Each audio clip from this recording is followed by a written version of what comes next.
Today I'm going to give you the top 15 elements that you need to create your romantic comedy.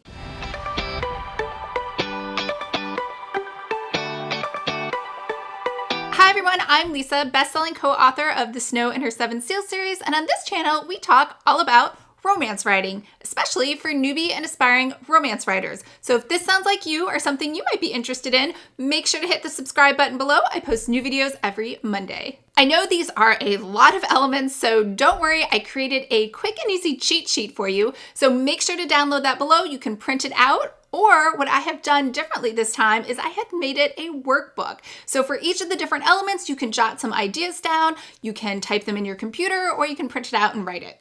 Unless you've been living under a rock, you may have noticed that romantic comedies are making a huge resurgence. Crazy Rich Asians did amazing at the box office, and they've already greenlighted a sequel and I believe even the third book. So this is a great opportunity for you to write that romantic comedy you've maybe been thinking about or plotted some ideas for. And today we're going to talk about the 15 elements that you should include to make sure you hit all of the different areas that people are expecting to see when you say, I wrote a romantic comedy. Now, I did do a previous video called How to Write a Romance, and I included the top 10 elements. So I do expect that you have that list already, and I will leave a link for that below, and you are simply layering on top of that. Now, this list I put together for you, these top 15 elements, think of this list as split into half. So the midpoint of this list is the breakup. There's always a breakup in rom-coms, so don't even try to argue with me. That's just what happens.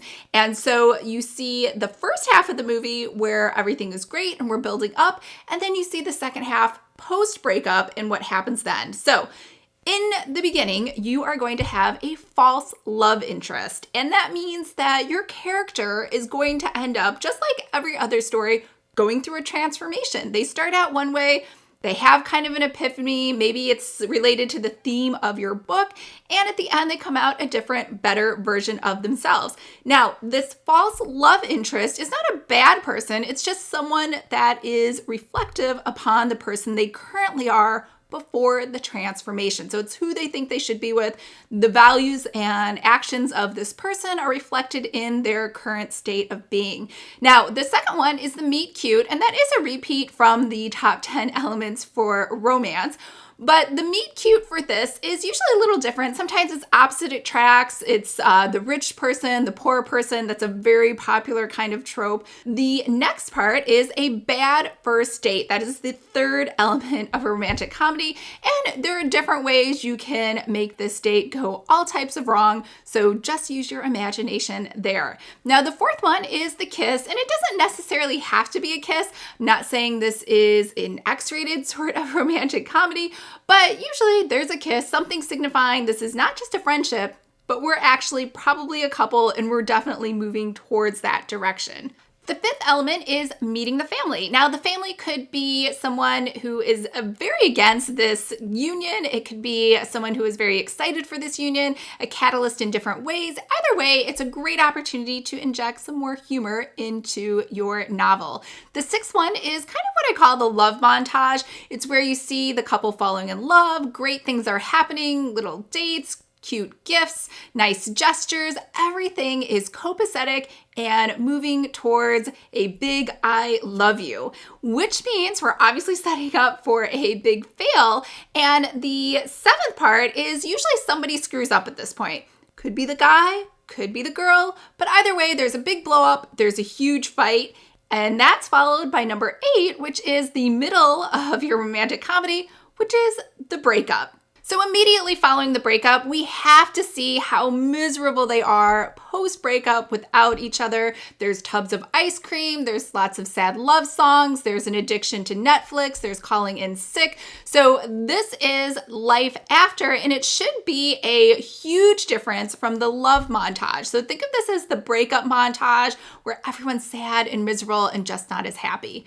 Now, this doesn't go on forever. Eventually, they scrape themselves off the floor and move on. on. And the next element is number 10, which is the family makeup. So you go back to your family, you reconcile, maybe there was some lingering subplot or something that you just weren't able to sort of do to click with your family. And that is the beginning of your character's transformation into their new person. At the same time, number 11 is they have a work epiphany. So maybe they were doing a career, again, sort of a false career, not something they really wanted. And now that they're more in touch with themselves, they are going to start going after what it is they're really passionate about. You see this trope played out a lot with magazine writers who are writing puff pieces when really they went into writing to become a National Geographic editor or someone who writes thought pieces on political activism. You see this a lot with journalists, and they may be writing puff pieces for a silly magazine when really they went into journalism to write for National Geographic or political activism articles. Either way, they're going to quit that old job and move towards a new reality that is more in line with what they're truly passionate about. Now, after that, they may backslide. So this is element number 12. They may backslide into hooking up with that old flame, that false start.